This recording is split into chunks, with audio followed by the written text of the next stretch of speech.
The Fed just cracked in public. 9 governors said one thing, 3 said the opposite, and the bond market heard a single message: paralysis. Rates might not be the steering wheel anymore. Metal is. While most people were doom-scrolling the minutes, gold stayed glued near record territory. Silver ripped higher, and even sleepy platinum woke up like it smelled smoke. That is not risk on. That is a warning flare. I'm your host, and you're watching our channel. Now watch this. The story isn't the Fed versus inflation. It's me. The story is governments versus scarcity, and the battlefield isn't a press conference. It's the vault door. Because something changed under the surface in 2025, and it's accelerating right into 2026. Banks that spent years leaning short quietly flipped. Retail spent 2 years selling into their bids, and behind the headlines, sovereign buyers are using the banking system like a glove, buying metal without leaving fingerprints. That's why the screens are green even when rates are supposed to be a headwind. The paper narrative says higher rates crush precious metals. The physical reality says, cute theory, now deliver. Here's the mistake most people make. They look at spot price like it's the real market. It's not. Spot is the loud market. The real market is the quiet one. Bars moving, inventory shifting, refineries choking, premiums whispering the truth. So what actually happened? A fractured central bank exposed a vacuum, and vacuums get filled, not by speeches, by stockpiles. The question isn't, will the Fed cut? The question is, who is grabbing the metal while everyone else is arguing about the cut? Fact, U.S. banks, especially the big dealer network, have been shifting positioning toward long exposure. You don't see the full picture on one exchange because the trade lives across London, New York, Shanghai, and the private lanes in between. Interpretation. When the institutions who once capped rallies start acting like they want inventory, you don't treat that as a normal cycle. You treat it as a regime shift. And if that sounds dramatic, good. It should. Because the physical market has started behaving like a war economy. Let's pause here. Not for a recap. For a reality check. If this was a retail mania, you'd see frantic coin buyers first. You'd see memes. You'd see to the moon everywhere. Instead, you saw something colder. Steady absorption, shallow dips, and a pattern where every sell-off feels like it's being vacuumed up by invisible hands. Why would anyone buy like that? Because the goal isn't a trade. The goal is security. When a government wants metal, it doesn't want a screenshot of an ETF statement. It wants atoms it can control. This is where mercantile banking comes back from the grave. Governments don't storm the market in their own name. They hire banks to do it. The bank sources metal, finances production, hedges flows, and hands the end product to the client without making a headline. And that explains a weird detail you might have noticed. You don't see many bank voices on TV talking precious metals right now. When you have a sensitive order, you don't narrate the play while you're running it. Now, the next piece is where it gets uncomfortable. A lot of people assume short interest means naked short. Sometimes it does. Often it doesn't. A sophisticated desk can look short on one screen while it's long in the supply chain. Financing doré, buying future output, owning metal through refining, then delivering into obligations. So when you see scary numbers, don't panic. Measure. We're not gambling, we're measuring. Here's what we need to watch: the plumbing. When volatility spikes, quotes disappear. Not because the world ended, but because market makers won't stand in front of a speeding truck. They pull bids for minutes, widen spreads, then come back when they can price risk again. That happened during the latest rip. Some desks briefly backed away, spreads blew out, pool contracts got ugly. Not for weeks, for moments. But moments matter, because they show stress.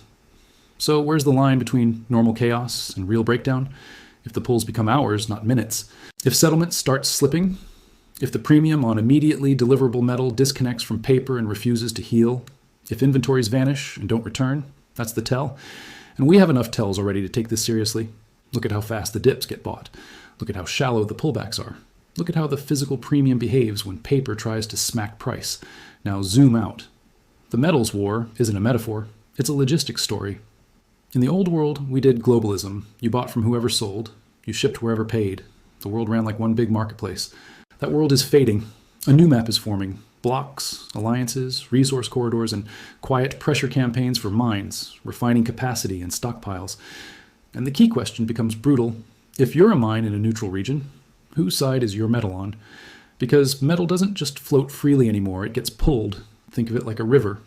In globalism, the river flowed to the highest bidder. In a bifurcated world, dams get built, gates get controlled, and highest bidder becomes approved buyer. Now watch the hotspots. Regions with rich geology and weak institutions become the chessboard. Strong nations don't just want the product, they want the faucet. That is why we keep seeing strategic deals, debt packages, aid, and sudden friendships. Oil is the headline. Minerals are the motive. And yes, the wars of the future don't look like old tank parades. They look like drones, chips, servers, batteries, and energy infrastructure. Those systems eat metals, not vibes, metals. So when a government thinks about supply, it doesn't think in quarters. It thinks in contingencies. That is why critical mineral designations matter. Fact, if silver gets treated as strategic, the policy toolbox expands fast. Interpretation, export controls, licensing, taxes, priority allocation, those tools show up when a nation decides the metal is too important to leave. Do you see why this is bigger than a rate cut? Now, I can hear the skeptic already. If there's a shortage, why can I still buy bars? Good question. That's the right kind of question. Here's the answer, and it's annoying. The consumer market and the industrial feedstock market are not the same animal. Retail bullion is mostly finished goods, coins, bars, fabricated products already in circulation. That market can look calm while the raw pipeline is stressed. Industrial buyers want grain, kilobars, 1,000-ounce bars, doré converted into refined ready metal. They want flow, not collectibles. So you might stand in line and buy a 10-ounce bar while a manufacturer is fighting for raw units with delivery windows measured in months. That's not a contradiction. That's segmentation. And segmentation is exactly why the hidden hand can keep buying without causing a retail panic. Until the day it does. Now let's talk about the elephant, China and licensing. A licensing regime is not a dramatic ban headline. It's quieter. It's more surgical. And in practice, it does one thing well. It creates uncertainty in the flow. If you're a factory that relies on refined imports, uncertainty is poison. It forces you to stockpile. And stockpiling is demand pulled forward. So even if the rules don't stop all exports, the fear of stoppage can tighten the market like a noose. What would we see first if throttling gets real? We'd see regional premiums widen and stay wide. We'd see delivery promises stretch. We'd see specific forms of metal become harder to source. We'd see refiners get choosier about clients. We'd see shipping schedules slip. We'd see the street price refuse to follow paper lower. Now, here's the twist. The West isn't asleep. Not entirely. Never bet against a system that can rewrite rules overnight. The real question is timing.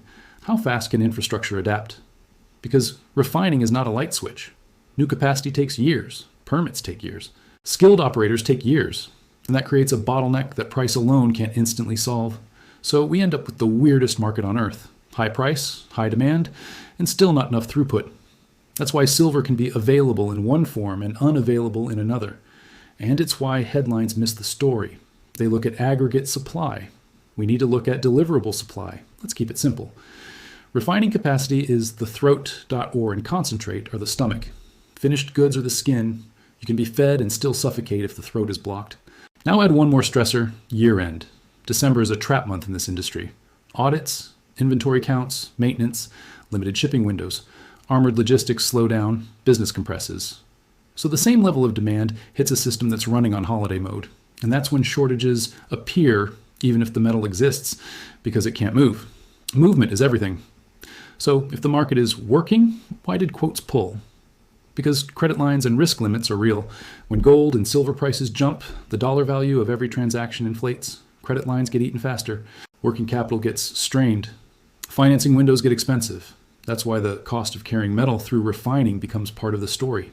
If you have to finance inventory for months, you need balance sheet. And not everyone has it. That's when small houses get squeezed first. Not always with a dramatic explosion. Sometimes they just quietly stop taking orders. So if you're watching for fragility, don't just watch price. Watch who stops making markets. Now, let's get to the part people don't like, the information fog. As markets get hotter, fake authority grows. AI voices, cut up clips, Frankensteined narratives. It feels real because it uses real fragments, but the conclusion is synthetic. Here's the rule. We don't trade on seduction. We trade on signals.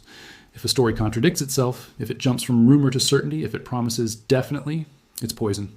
Certainty ladder, always. This is clear in the data when it is. This suggests when it's likely. One risk could be when it's possible. And here's your one-line disclaimer, because we manage risk. This is educational, not financial advice. Now, the miners. This is the sneakiest trap in the whole metals war. A lot of silver is produced as a byproduct. Those companies don't live and die on silver, and many of them hedge, because to them, silver is a cost reducer, not a revenue engine. So when silver rips, they miss the upside. They sold forward when $50 looked high. Now they're delivering into contracts while spot runs away. Does that mean mining stocks can't win? No, it means we must audit exposure. If you own a producer and you don't know its hedging posture, you're driving at night with your lights off. Hedging isn't evil, it's a strategy, but it changes the payoff. If price goes up 3x and profit goes up 1, 2x, you'll wonder why the stock feels dead. That's why. And there's a second layer, jurisdiction. In a world where metal becomes strategic, friendly supply trades at a premium, unfriendly supply trades at a discount, or gets trapped. So even if two mines have the same ounces, their value can diverge based on where the ounces live and who can legally buy them. This is what bifurcation looks like in the real economy. Now, the big picture claim floating around is the debt versus gold anchor. The idea that gold has to rise dramatically to match the scale of obligations. We don't need to worship a single number. We need to respect the direction. Fact, debt keeps compounding. Gold supply grows slowly. Interpretation. The longer that gap widens, the more tempting it becomes for nations to rebuild trust with hard assets. That's why you see central banks buying, even when the narrative says they shouldn't. So what do we do with all of this? We keep it tight? 3 to 5 takeaways? Depth over overload? First, the Fed is not the main character right now. Scarcity is. Second, the market is splitting into paper and physical, and the physical side is starting to set the tone. Third, governments are using banks to accumulate quietly, which makes dips shorter and reversals sharper. Fourth, policy risk is rising. Licensing, export controls, taxes, they don't have to happen to matter. The possibility changes behavior. Fifth, infrastructure is the bottleneck. Refining and logistics decide availability more than geology in the short run. Now here's the retention beat you need to sit with. If price is up, why are buyers still urgent? Because they're not chasing returns. They're chasing access. If we're wrong, where will it show first? It will show in premiums collapsing, delivery windows shrinking, and inventories rebuilding without drama. If we're right, where will it show first? It will show in the quiet places, persistent regional premiums, persistent tightness in raw forms, more out-of-stock signs, and more policy language about national security. Now, I want you to think, what's the market paying for? Growth or safety? And which one do you think governments care about at 3 a.m. when they're planning 10 years out? Exactly. So here's the move for a serious buyer in the next 60 to 90 days in plain language. Don't wait for a mythical perfect dip if the dips are getting eaten in hours. Build in layers. Stay liquid. Don't over-leverage. Expect volatility. Use it. Because volatility is their tool. They want you dizzy. They want you checking charts like it's a heartbeat monitor. We don't do that. We watch the structure. We watch the flow. We watch the rules. And we stay calm. Now, quick question for you. Do you believe this is a bank-driven accumulation story? Or do you think it's still just a normal cycle dressed up as drama? Second question. If export controls hit raw metal first, what product do you think disappears from shelves before the headlines admit anything changed? Drop your answer in the comments. I read them, and it helps us map what you're seeing on the ground. And if you want more of these deep dives without the fluff, hit subscribe. Short and simple. Stay with us. Because the next phase is where the real plot twist lives. We're heading into a year where policy can change faster than mines can open, where logistics can matter more than reserves, and where one quiet announcement can pull weeks of supply forward overnight. The Fed can split 9-3. The bond market can guess. But the vault door doesn't care. And the moment the world realizes the hidden hand isn't one buyer, it's many buyers competing. That's when the market stops behaving politely. One more layer most people ignore. Storage itself is turning into a constraint. When gold rises, vaults don't just get richer. They hit insurance ceilings. The same stack of bars suddenly represents far more dollar value, and risk teams start asking ugly questions. Are we insured enough? Are we concentrated in one building, one city, one legal system? That's why metal is migrating. Not because it vanished, because owners are diversifying jurisdictions like you diversify a portfolio. If your thesis is safety, the address matters, and that feeds the tug of war. Once one region pulls metal home, another region feels the drain and tightens the rules. It's a lifeboat problem. Nobody wants to be the last vault with the lights off. Now watch a second quiet catalyst. New metal-backed products outside the usual Western lanes. When a digitally backed, physically allocated vehicle launches in a non-Western market, it can create a constant bid that never shows up on the loud exchanges. The buying happens over the counter, negotiated, discreet, and delivered into private custody. It's not a headline, it's a siphon. And siphons don't look scary at first. They look like normal flow until the buffer is gone. That's why OTC matters. The public sees one price and one inventory number. The real market has side doors. So when people ask, why isn't the panic obvious? The answer is simple. Because the buying is professional, it's procedural. And procedural buying doesn't stop just because the chart looks expensive. Here's the framework we can actually use. Paper markets trade narratives. Physical markets trade constraints. Constraints don't care about your narrative. If a refinery queue is months, it doesn't matter how persuasive a pundit sounds. If shipping slows, it doesn't matter how elegant a rate model is. If licensing adds friction, it doesn't matter how many available ounces a website lists. Friction is the tax. So tell me this. If you were running a national supply chain, would you wait for the perfect price?